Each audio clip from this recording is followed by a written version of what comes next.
사망 권세 이기시고 부활하신 우리 주님의 은총이 오늘 부활절 예배를 드리는 여러분들 모두에게 함께 하시기를 주의 이름으로 축복합니다. 히브리서에 보면 한 번 죽는 건 사람에게 정한 거라고 그랬습니다. 인생은 한 번 태어났으면 반드시 죽게 돼 있습니다. 그래서 사람들 가운데는 나 하나 죽으면 그만이지 라고 생각해서 문제를 죽음으로 해결하려고 하는 사람들이 있습니다. 죽음이 모든 것의 끝이다, 그렇게 착각을 하는 겁니다. 그런데 이런 생각은 죽음의 의미를 모르는 아주 위험한 생각들입니다. 더군다나 죽음이 모든 문제를 해결할 수 있다고 생각하는 건 착각입니다. 세상의 모든 종교, 사상 다 죽음으로 끝납니다. 어떤 제도나 법도 죽음 앞에서는 끝납니다. 죽을 죄를 져도 그 사람이 죽었으면 사건은 종결하고 더 이상 끝나는 겁니다. 그래서 죽음을 그냥 받아들이는 것만으로도 하나님 앞에서는 위대한 사람이 될 수 있습니다. 그래서 고린도전서 15장 32절에 보면 죽은 자가 다시 살지 못할 것이면 내일 죽을 터이니 먹고 마시자 하리라, 그렇게 말합니다. 죽음이 끝이라고 생각하는 사람들이 취하는 보통 삶의 자세입니다. 그러나 고린도전서 15장 19절에 보면 그리스도 안에서 우리의 바라는 것이 이 생뿐이면 모든 사람 가운데 우리가 더 불쌍한 자다, 그렇게 말씀합니다. 죽음으로 인생이 해결되는 것도 아니고 죽음은 인생의 끝도 아니라고 하는 뜻입니다.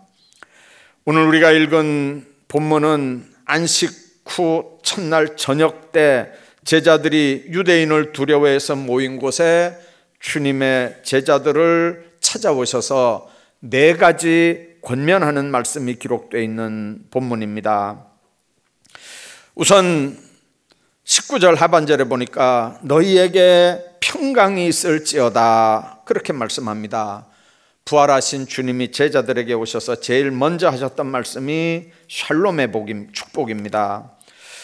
예수님이 십자가에 죽으신 다음에 제자들은 이런 생각을 합니다. 예수님을 잡아 죽였으니 그 다음번에는 우리가 체포될 거고 그 다음엔 우리가 잡혀 죽을 차례다.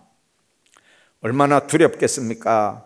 얼마나 겁을 먹고 있었는지 그들은 오늘 보니까 문들을 닫았더니, 그렇게 말씀합니다. 이 문들을 닫았다는 동사가 켈레오라고 하는 동사입니다. 걸어 잠갔다고 하는 말인데 단순히 문을 잠갔다는 말이 아니고 2중 3중으로 문을 걸어 잠갔다는 뜻입니다. 그만큼 그들은 공포에 사로잡혀 있었습니다. 밖에 나가지도 못하고 두려워서 떨고 있는 제자들에게 주님 오셔서 너희에게 평강이 있을지어다, 그렇게 하면서 평안을 축복하셨습니다. 이 말씀은 우리가 아는 대로 일상적인 인사말이기도 하지만 여기서는 너희가 근심과 걱정과 두려움과 불안에서 노임을 받으라는 겁니다. 여러분들 다락방에 숨어서 지금 공포에 떨고 있는 제자들의 모습을 한번 보십시오. 또 밖에서 내가 다시 사신 예수를 봤다, 만났다, 그 주님이 나에게 이렇게 말씀하셨다, 그렇게 증거하며 다니는 막달라 마리아의 모습을 한번 생각해 보십시오. 여러분들 제자들의 모습과 막달라 마리아의 모습이 얼마나 대조적입니까? 제자들이 2중 3중 겹겹이 걸어 잠근 건 단순히 문만 걸어 잠근 건 아닙니다. 그들이 걸어 잠궜던 건 사실은 그들의 마음의 문입니다. 2중 3중으로 마음의 빗장을 치고 있습니다. 빗장을 쳐진 마음 속에는 불안과 불신만이 판을 치는 법입니다. 우리 인생들은 빗장을 잠그고 있다고 해결되는 게 아닙니다. 마음의 빗장을 잠그고 거기 쭈그리고 앉아서 웅크리고 있다고 인생의 근본 문제가 해결되는 게 아니고, 거기에 주님이 오셔야, 빛 되신 주님이, 생명 되신 주님이 오셔야 우리의 불안과 두려움과 근심 걱정의 문제가 해결되는 줄로 믿습니다. 신앙이라고 하는 게 뭡니까? 예수 이름으로 그 두려운 마음의 빗장을 걷어내는 겁니다. 사망 권세 이기고 다시 사신 예수 이름으로 의심과 불신의 문을 열어 젖기는 겁니다. 그래야 그 속에 주님이 주시는 생명이 있고 주님이 주시는 평강이 있는 줄로 믿습니다. 사람에게 왜 두려움이 있는 겁니까? 하나님과 우리와의 관계가 유지되지 못하는 근본적인 이유가 뭡니까? 한마디로 죄 문제입니다. 죄 지은 사람은 마음이 불안합니다. 잠언에는 악인은 쫓아오는 사람이 없어도 도망한다고 그랬습니다. 아담 하와는 왜 동산나무 뒤에 숨어야 합니까? 하나님이 무서워 그랬습니다. 왜 하나님이 무섭습니까? 하나님이 하지 말라고 하는 일을 해서 그렇습니다. 인간들은 하나님이 하지 말라는 걸 하는 게 죄라고 잘 생각하지 않습니다. 하나님이 하라고 하는 걸 안 하는 것도 안 할 수도 있지, 대충 그렇게 하고 넘기려고 합니다. 그러나 여러분들, 그게 죄가 된다고 하는 걸 성경은 분명히 우리에게 말씀합니다. 아담 하와가 마귀 꼬임에 빠져서 하나님이 먹지 말라고 한 걸 먹었습니다. 따먹고 나니까 평안했습니까? 아닙니다. 두려워했습니다. 하나님이 무서워졌습니다. 죄를 범하면 눈이 밝아져서 하나님하고 똑같이 되는 게 아니고, 죄를 범하니까 두렵고 무서워서 하나님을 피해서 동산나무 뒤에 숨는 겁니다. 물질 속에는 평안을 찾을 수 없습니다. 명예 권세에는 평안을 얻을 수 없습니다. 세상 살면서 얄팍한 자존심에 목숨을 건다면, 그런 인간적인 방법으로 탐욕을 추구하고 살아가는 삶의 현장에는 어디도 평화를 얻을 방법은 없습니다. 왜냐하면 인간은 범죄 후에 평화를 잃어버리기 때문에 그렇습니다. 인간은 먼저 하나님과 신앙을 통해서 바른 관계를 맺을 때만 진정한 평안을 얻을 수 있습니다. 우리는 가끔 주님 없어도 얼마든지 내 인생 내가 살 수 있다고 생각합니다. 가정 문제가 제3자가 봐도 심각한데 절대로 기도하지 않습니다. 직장 문제, 사업 문제, 건강 문제가 3자가 봐도 위태한데 엎드리질 않습니다. 장래 문제가 곁에서 봐도 끝이 보이질 않는데도 엎드리지 않습니다. 하나님 없어도 내 인생은 얼마든지 자기가 해결해 나가고 잘 살 수 있다고 생각하는 겁니다. 그러나 하나님은, 지혜로운 믿음의 사람들은 기도하고 찬양하고 말씀 묵상하면서 주님과 바른 관계를 맺을 때 우리 주님께서 해결해 주시고 평안을 주신다고 분명하게 말씀합니다. 하나님과 바른 관계를 맺어야 이 불안의 시대, 이 어두움의 시대를 하나님 앞에 참 평안을 누리고 살아갈 수 있습니다. 그런 삶을 사시기를 주의 이름으로 축복합니다. 뿐만 아니라 주님께서 두 번째 우리에게 하신 말씀은, 아버지께서 나를 보낸 것 같이 나도 너희를 보낸다는 말씀입니다. 21절에 분명하게 말씀합니다. 마태복음 28장 16절에 11제자가 갈릴리에 가서 예수님께서 지시하신 산에 이르러 예수님을 배웠고 경배했다고 그랬습니다. 아버지께서 나를 보내신 곳이 어디입니까? 제자들을 보낸 곳은 갈릴리입니다. 주님은 제자들을 갈릴리로 보냈고 거기서 나를 만나리라, 그렇게 말씀합니다. 우리가 아는 대로 갈릴리는 예수님께서 성장하셨던 곳입니다. 그분의 공생의 기간 동안 복음 전도 사역의 주 무대가 됐던 데가 갈릴리입니다. 예수님께서 이곳에서 제자들을 불렀습니다. 많은 기사 이적들을 이 동네에서 행했습니다. 예수님께서 부활하신 후에 제일 먼저 가신 동네가 바로 이 동네입니다. 고기 잡는 제자들을 찾아오시고, 그리고 예수님 다시 떠난 제자들을 다시 찾아오는 자리가 바로 갈릴리입니다. 갈릴리는 예수님의 지상생애와 가장 밀접한 관련이 있는 역사의 현장입니다. 그렇기 때문에 아버지께서 나를 보낸 것처럼 나도 너희를 보낸다. 주님께서 갈릴리에 제자들을 가라고 하는 말씀은 처음 만났을 때, 처음 내가 너를 불렀을 때, 처음 사명을 받았을 때로 되돌아가라는 말입니다. 첫사랑을 회복하라는 의미입니다. 초심을 회복하라는 의미입니다. 거기서부터 다시 시작하라는 말입니다. 주님과의 관계에 문제가 있었던 사람들은 거기서 주님과의 체험을 근거로 믿음을 회복해서 다시 시작하는 겁니다. 그리고 이제부터는 세상으로 나아가서 보냄받은 자의 사명을, 구원의 복음을 전하는 사명을 똑바로 거기서부터 감당해 나가는 겁니다. 오늘도 부활하신 예수님은 지리적인 갈릴리뿐만 아니라 마음의 갈릴리, 영적인 갈릴리에서 우리 보고 만나자고 그럽니다. 부활하신 예수님께서 오늘 이 아침에도 먼저 영적인 갈릴리에서 우리를 기다리고 계십니다. 뿐만 아니라 제자들에게 갈릴리로 가야 하는 이유는 거기에서 부활하신 주님, 일하고 계시는 주님을 만날 수 있기 때문에 그렇습니다. 제자들처럼 우리들이 갈급한 심령이, 지치고 피곤한 마음들이, 고달프고 지친 생활들이 소망의 갈릴리, 마음의 갈릴리로 사망 권세를 깨뜨리고 승리하신 부활의 주님을 만나기 위해서 찾아가는 겁니다. 오늘 11절 있는 말씀 보면 막달라 마리아와 다른 마리아는 말씀대로 믿지 못해서 새벽 일찍 예수님의 무덤을 찾아갔다고 그랬습니다. 예수님을 뵙지 못하고 부활하신 예수님을 보지도 알지도 못하고 무덤 밖에 서서 울고 있었습니다.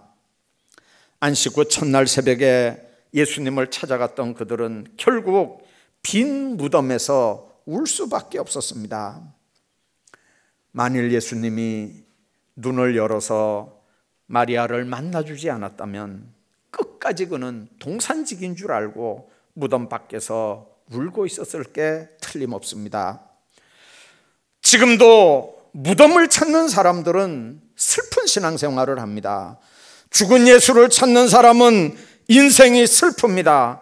무덤을 찾는 죽은 신앙에는 기쁨이 없습니다. 무덤은 실망이요, 무덤은 절망입니다. 예수님의 십자가와 무덤은 인류의 죄악을 매장하는 곳이지 예수님을 영원히 묶어두고 장사할 수 있는 곳은 아닙니다. 우리가 믿는 예수님은 무덤 속에 거하실 분이 아닙니다. 생명의 주님을 누가 가둘 수 있습니까? 누가 죽음으로 다스릴 수 있습니까? 오직 주님의 생명이 약동하는 그곳은 무덤이든 들이든 광야든 감옥이든 상관없습니다. 교회는 바로 이 부활을 근거로 이 역사의 한복판에 현존하는 그리스도의 몸이요, 그리스도를 만나는 곳이요, 생동하는 신앙이 있는 곳입니다. 그런데 우리들은 아직도 무덤을 벗어나지 못하고 있습니다. 우리들의 생각은 죽은 무덤을 배회하고 있고, 우리들의 행함 없는 믿음은 아직도 죽은 무덤 속에서 뺑뺑 맴돌고 있습니다. 낡은 나는 죽어버리고 그리스도 안에서 새로운 내가 탄생되는 곳입니다. 죄와 어둠의 세계, 시기와 질투와 교만, 남을 미워하는 악의 근원이 죽고 새로 태어나는 장소가 바로 갈릴리입니다. 그런 것들은 이미 십자가와 함께 다 못 박은 사람들이 갈 수 있는 데가 또한 갈릴리입니다. 그래서 부활하신 그리스도를 찾아 갈릴리로 가서 거기서 주님을 만나고, 거기서 주님께 경배하고, 거기서 귀한 사명을 다 다시 한번 회복하기를 주의 이름으로 축복합니다. 부활하신 그리스도를 만난 사람들이 모이는 데가 교회입니다. 교회는 그 이상도 그 이하도 아닙니다.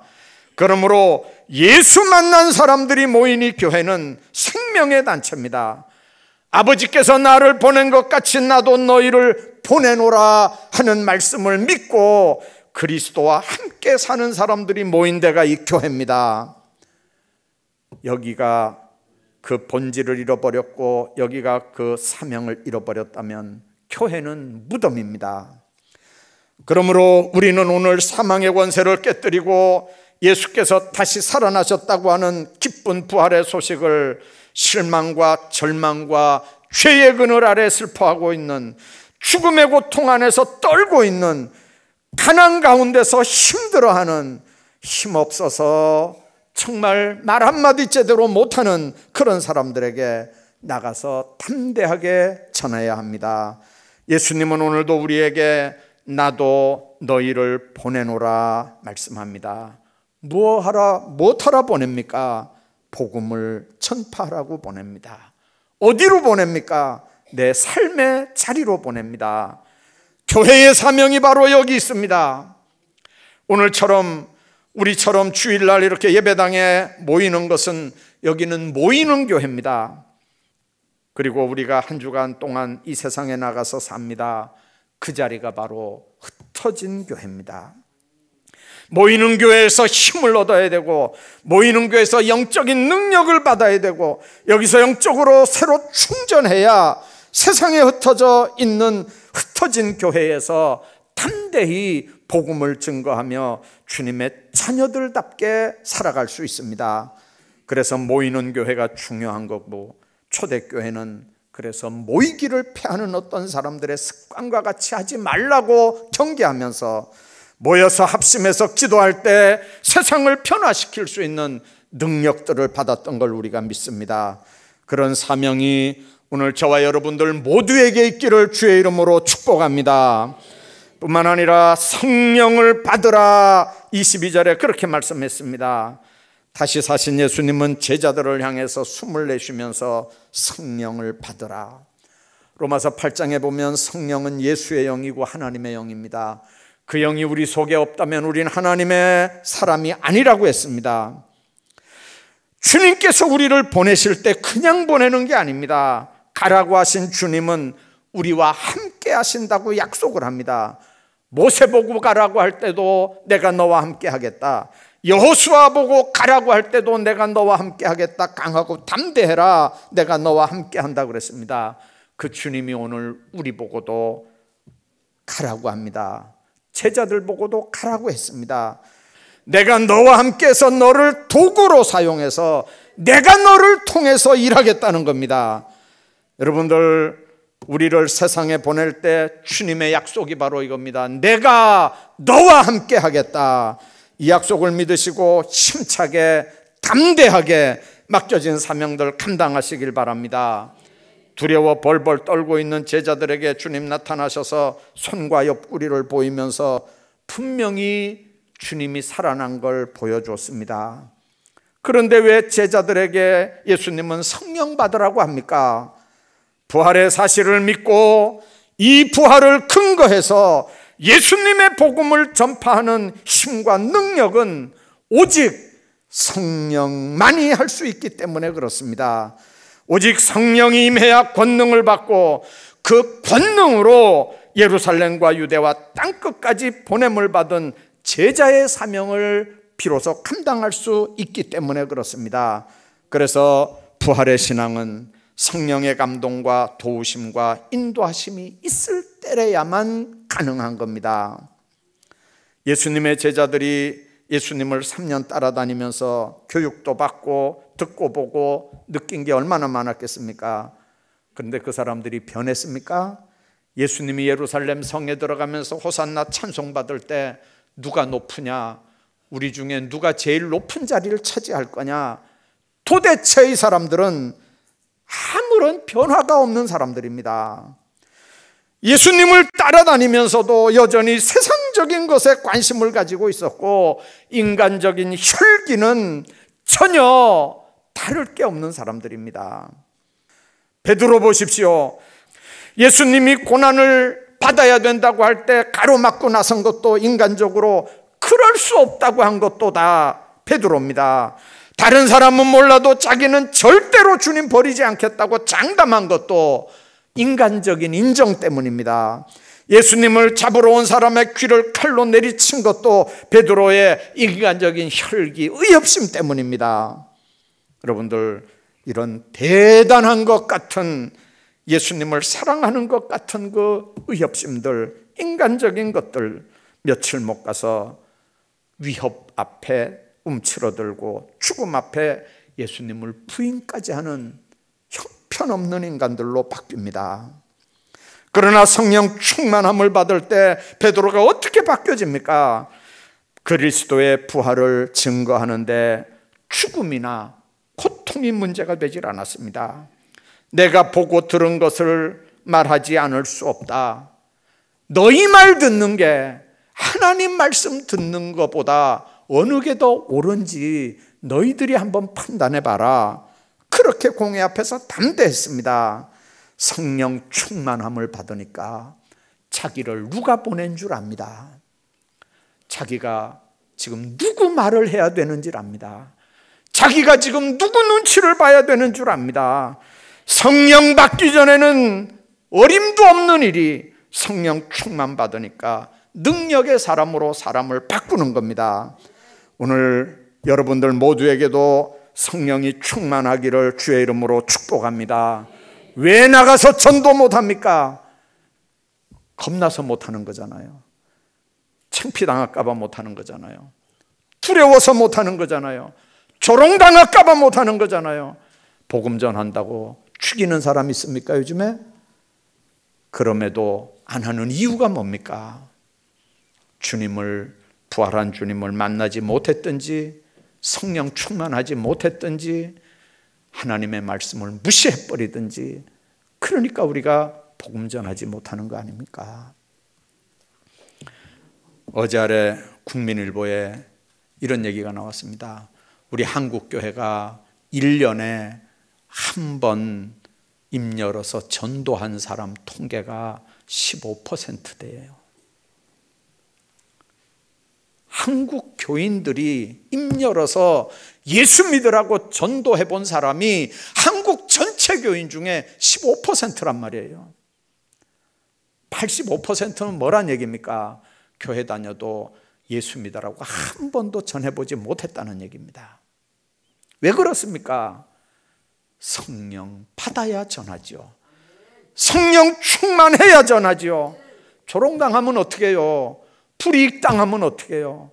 망신당하면 어떻게 해요? 여러분들, 성령 충만해야 하나님의 쓰시는 그릇들이 됩니다. 성령 충만해서 능력 사람들이 되기를 주의 이름으로 축복합니다. 오늘 부활하신 주님께서 우리에게 주시는 말씀에 귀를 기울이십시오. 너희에게 평강이 있기를 원하노라. 아버지께서 나를 보낸 것 같이 나도 너희를 보내노라. 성령 받으라. 하나님께서 부활하신 주님을 통해서 주시는 이 말씀이 오늘 우리 모두에게 함께 하시기를 주의 이름으로 축복합니다. 주님 앞에 섭니다. 모든 염려 주